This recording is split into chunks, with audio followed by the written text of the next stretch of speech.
দীর্ঘ প্রতীক্ষার পর অবশেষে অনুমোদন পেল বেগম রোকেয়া বিশ্ববিদ্যালয় কেন্দ্রীয় ছাত্র সংসদ ও হল সংসদ গঠন ও পরিচালনা বিধিমালা।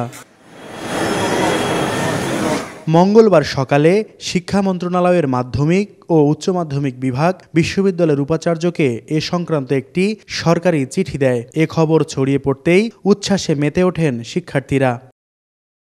বিশ্ববিদ্যালয়ের উপাচার্য জানান, নির্বাচনের রোডম্যাপ ঘোষণা করা হবে আলোচনা সাপেক্ষে। সবার সাথে মতবিনিময় করে ভোটার তালিকা প্রস্তুত, ভোট গ্রহণ ও গণনা পদ্ধতি সহ সার্বিক বিষয়ে সিদ্ধান্ত নেওয়া হবে। কারা ভোটার যোগ্য প্রার্থী হতে পারবে এবং অন্যান্য সকল বিষয়গুলো যাতে তারা নিরূপণ করা যায়, তারা নিজেদের মধ্যে একটা আলোচনা করে এই 2-3 দিনের মধ্যে আমরা আগামী শনিবারে এটা ফাইনাল ফ্রেমওয়ার্ক করে আমরা একটা নির্বাচনী ম্যাপ আমরা ঘোষণা করব আশা করি। এর আগে গত 16 আগস্ট ছাত্র সংসদ নির্বাচনের রোডম্যাপ ঘোষণার দাবিতে আমরণ অনশন শুরু করেন বিশ্ববিদ্যালয়ের শিক্ষার্থীরা। টানা 3 দিন অনশনে থাকার পর অসুস্থ হয়ে পড়লে 4 জনকে ভর্তি করা হয় রংপুর মেডিকেল কলেজ হাসপাতালে। পরে উপাচার্যের আশ্বাসে অনশন তুলে নেন শিক্ষার্থীরা।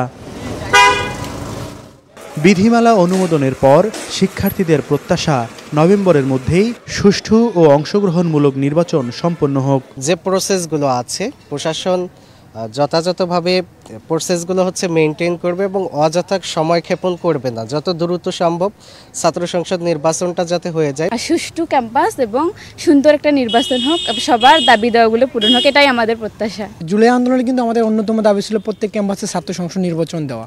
তো আমরা যেটা চাই আবু সাইদের ক্যাম্পাসে যে লেজুর ভিত্তিক রাজনীতি বন্ধ আছে, সুস্থ ধারা যে শিক্ষার্থীদের অধিকার নিয়ে কথা বলবে এরকম একটা প্ল্যাটফর্ম থাকা প্রয়োজন। এই ছাত্র সংসদের মাধ্যমে ছাত্রদের অধিকার আদায় সুষ্ঠুভাবে সম্পন্ন করার জন্য এই নির্বাচন অনেক প্রয়োজন।